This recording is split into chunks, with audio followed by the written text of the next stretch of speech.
This game sucks. Castlevania 1 and 3 were great classic Nintendo titles, but Castlevania 2 is shit. It starts off in a town with people you can talk to get hints, which is different, but I never minded it. Adds more of an adventure feel to it, like Zelda 2. But the first problem you'll come to is the day to night cycle.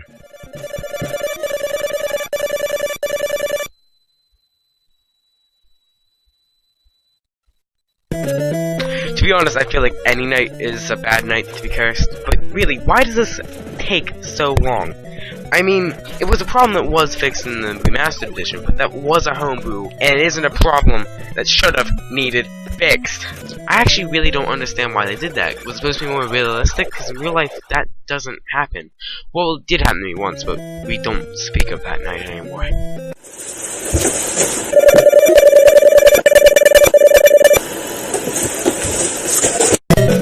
I get why it's night, though. I mean, it's because monsters are harder. You have a curse. Monsters are harder.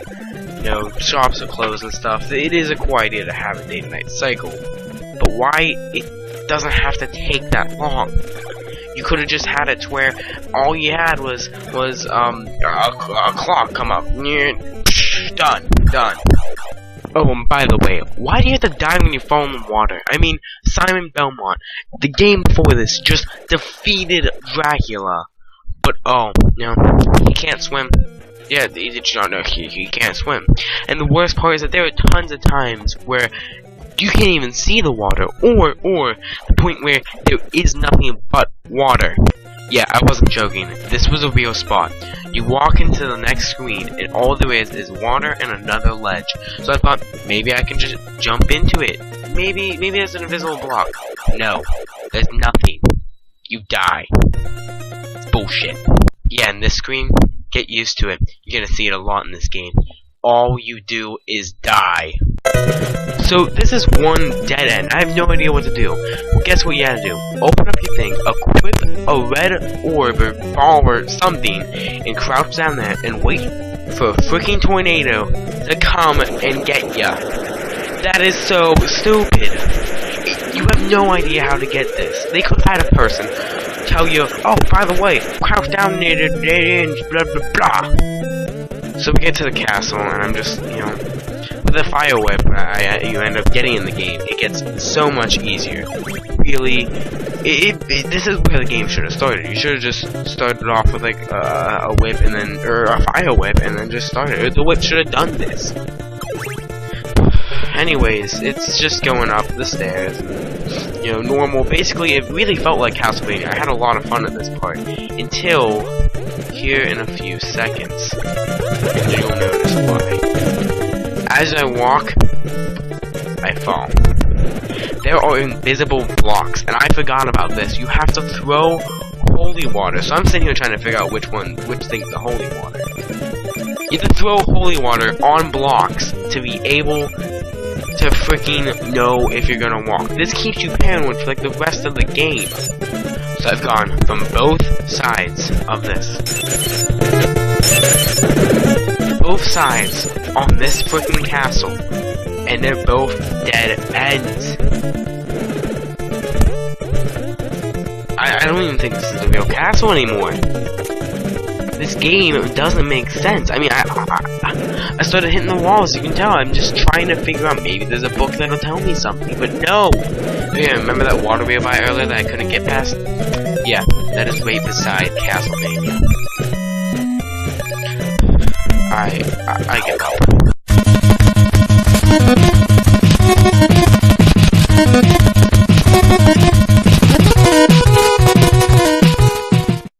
Okay, Ninja Gaiden. A lot of people say Ninja Gaiden, but I've always heard it as Gaiden, so that's what I'm going with. You don't like it, you can leave.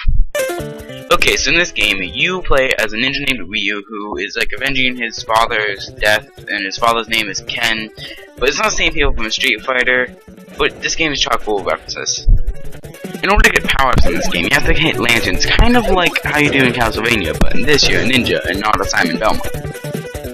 There's also a lot of parkour in this game. It's really cool how it works, but it's a little hard to get used to. Once you do, you get it almost every single time.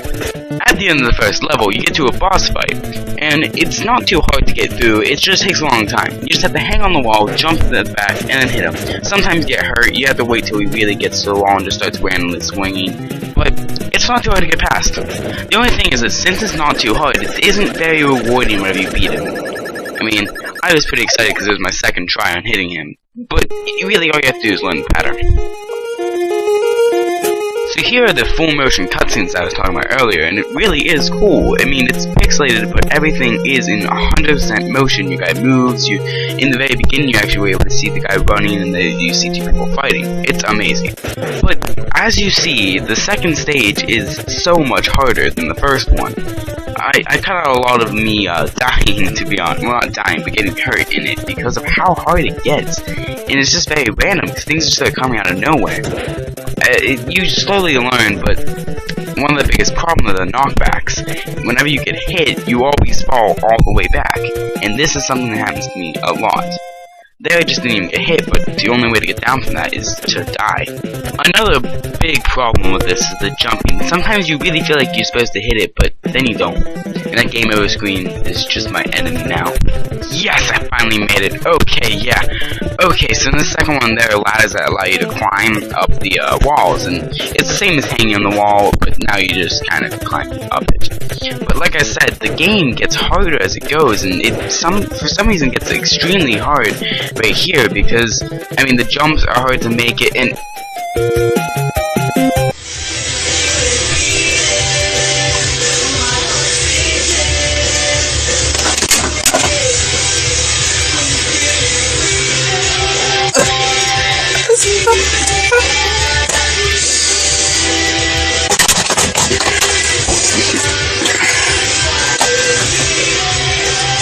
all in all, it was a good game.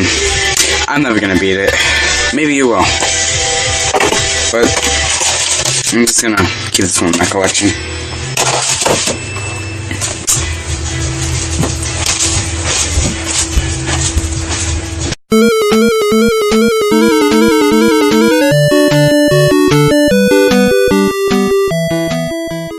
After all the games I've played, I want to play something a little easier. Something that looks a lot more family-friendly. Monster Party. Monster Party. Yeah, you got all your normal monsters in this too. I mean, you got that's fried shrimp. You know, I love his movie, and onion. Wait, So basically, the story is that you are this kid named Mark, and you see this star, but it isn't a star. It's this weird dragon-looking guy, you know? You shrug it off like it's nothing, because that happens to Mark every single day. And then this dragon guy, he takes you and kidnaps you, just takes you to his own world. So, you know, yeah, that's what happens. Let's get started. Okay, so when you start the game, you're gonna get the screen, and you'll notice very quickly that the hitboxes on you are the worst things ever. Whenever you try to hit the bubble on this guy, or just the people by themselves, you either get hit by their attack, or your bat doesn't even hit them.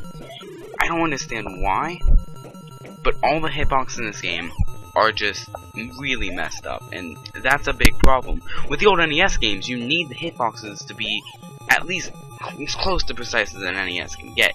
But this one, you can't even swing the bat upwards, so it's just pure luck. But anyways, I mean, wait, did my game break? No, that is literally what happens. You just walk, and then this comes. Oh yeah, and here's another time where I can't do anything but get hit because of how the hitboxes are, or just how they shoot. Projectiles in this game is just really messed up. And another big problem is that you can't tell if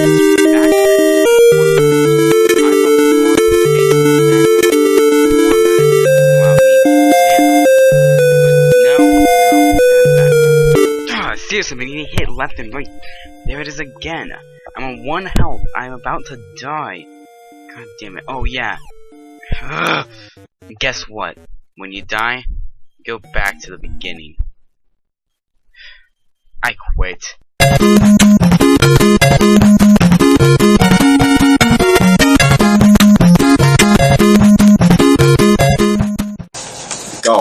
for the NES.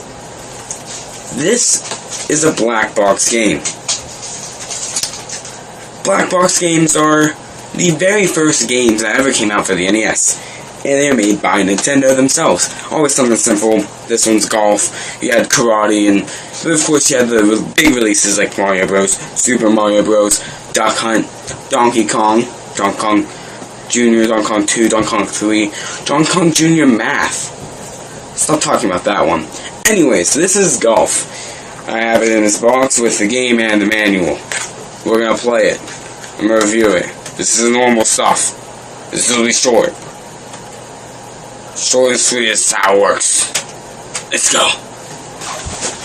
Yes, that is right. We are playing golf for the NES. When I say like, oh dear. Anyways, in this game, you get a thing, you hit a ball into a golf club. Golf. It's basically how it is. Let's play. There really isn't much for me to say about this game. It's literally just golf. But instead, I shall tell you a story. A story all about how I wasn't allowed to play games for about a year. I'll just show you the video.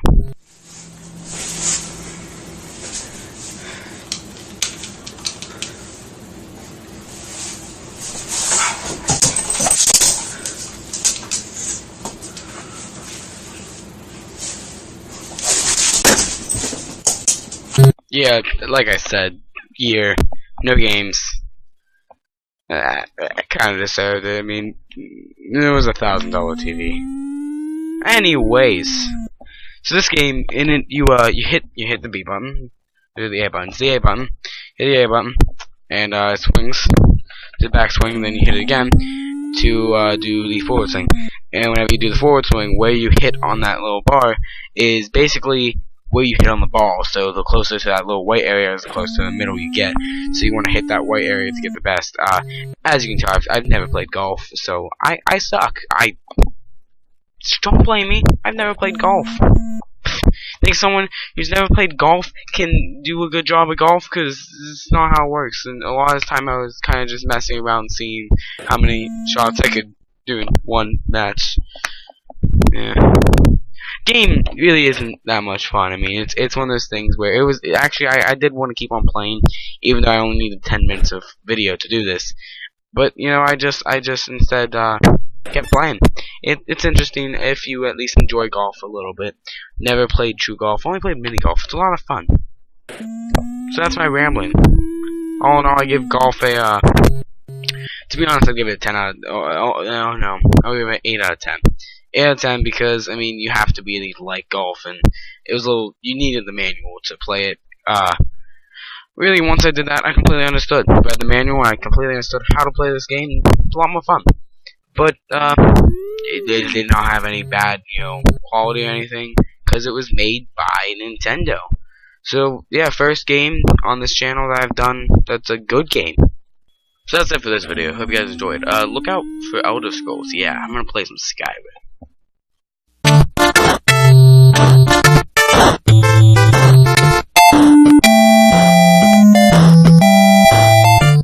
So it's been over a month since I first ever was a Nintendo Noob, and on that fact, I'd like to do something special. With my first video being one of my least favorite NES games, I thought I gotta find something worse. Something so bad, it's not even playable. Well, enter Dick Tracy.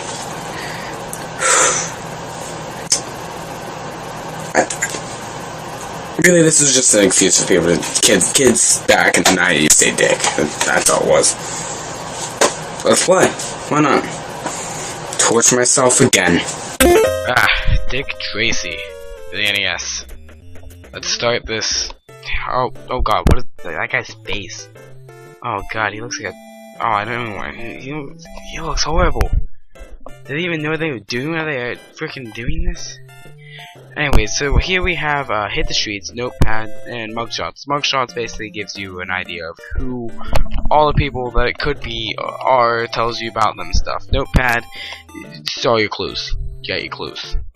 That's it. And so we're gonna hit the streets. Yeah. So the first thing you'll notice is it has one of the worst driving mechanics I think I've ever seen. You see, how it works is that it magnetizes you to the right side of the road, but in doing this, it just doesn't feel natural.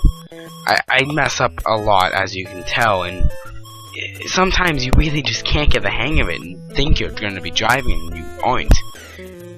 Oh, wait a second, what was that? What am I getting shot at? Anyways, so apparently you're supposed to go and try to find who's had the... What the heck? You're supposed to find who is taking the, who paid with a bogus dollar. I don't know, it's called a bogus buck. But, so there's a point where you're able to go into, like, buildings, so this one doesn't just won't go in. There's the door, but I can only punch and jump. If I hit up, I just leave. What the heck? Okay, wait, I guess, let's, is it the other door? No, no. Oh, wow, am I Mike Tyson? Now I want to play Mike Tyson Punch Out. Really anything's better than this. I think let's just drive away. Maybe we can find another place to go to. Okay, here we are. So here's another place we can go to. Alright, finally, we actually gotta enter this place. So whenever you're in here, you can punch and jump, and that's about it. You have to basically defeat the main bad guy. It really doesn't make sense, but I don't even understand how the game works. I've only played it many times before. Oh, okay, so you have a handgun also, apparently, and you can duck shoot. That's good. Most games don't allow you to shoot and duck. Man, okay, I wish I knew how to get out of that. Wait a second. You get hit 4 times and you're dead? Wow, it even takes you all the way back to the main screen. We can see this stupid thing again. And go through all of this. Yep, we're at the very beginning. I don't even like this game anymore. I am beginning. I don't want to do this anymore. So apparently those little guys that are shooting me are snipers sitting on the top of the building. The only way to shoot them is if you get out of your car, walk around the screen, and shoot them. But guess what? You can't walk out after you get out of your car. You can't move the screen or anything. All you can do is walk on that one screen. So you're stuck trying to kill these guys in the car. And I'm very lucky I killed that guy. But most of the time they're at angles and you can't shoot at angles unless you're outside of your car. Okay, on to my next place to try to find it. What? Did I just die from crashing? No. Yeah, fuck this. So in the end, this game doesn't even get a rating. It's a negative 500 out of 10.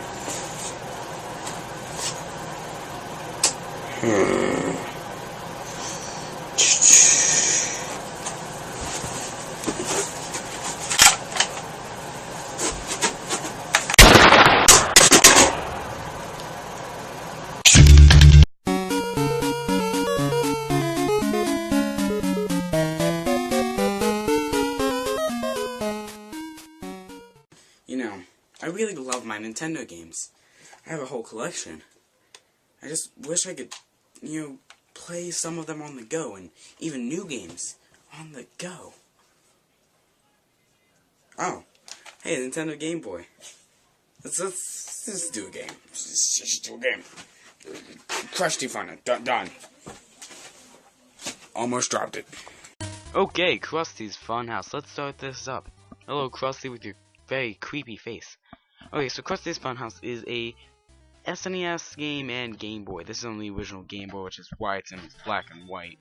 But on the SNES, it was called Super, or Krusty's Super Funhouse. It is completely different from this one, but in this you go from level to level, having to solve sort of puzzles where you get those mice into a machine and then rid them of the place. I only know this after playing. You'll see what I mean by rid them of the place. So here we are. I'm about to put them into the machine, and Oh God! Look at his face though. He looks so happy. He's like, I'm murdering all these animals. Every level is really the same though. You just have to get the mice to the machine and murder them. Just as Krusty the Clown does. Really, it's not that bad. I mean, for being a handheld, it definitely kept me interested. And me playing it on my computer, since, you know, it's a lot easier to record on the computer. I'm gonna admit it, I used an emulator for it. But, it just... I don't know. It's not a complete game, and I'm glad that I don't own it on the NES or SNES. Of course, in the SNES, it is very different, and I hope has different varieties. But in this one, all it really seemed to be was go from one level to the other, and, you know, get the mice into the machine. It stayed the same throughout the whole entire game. I also really couldn't say too much about the quality of the game. It really was a good game. Few things I would say is, once you pick up a new item, like this ball, you can't change back to the other one once you run out. You are stuck with that, and once you run out, it's over. I really have been trying to find another bad thing to say about this game that isn't the normal stuff, like music loops, or, you know, I don't know, there's not as much animation as there would be in some of the other games, or just stupid things that almost every Game Boy game has a problem with. So I guess that's it. Thank you, Ostromensky, for giving me this idea to do this game. And that is it. Guess I'll see you all later.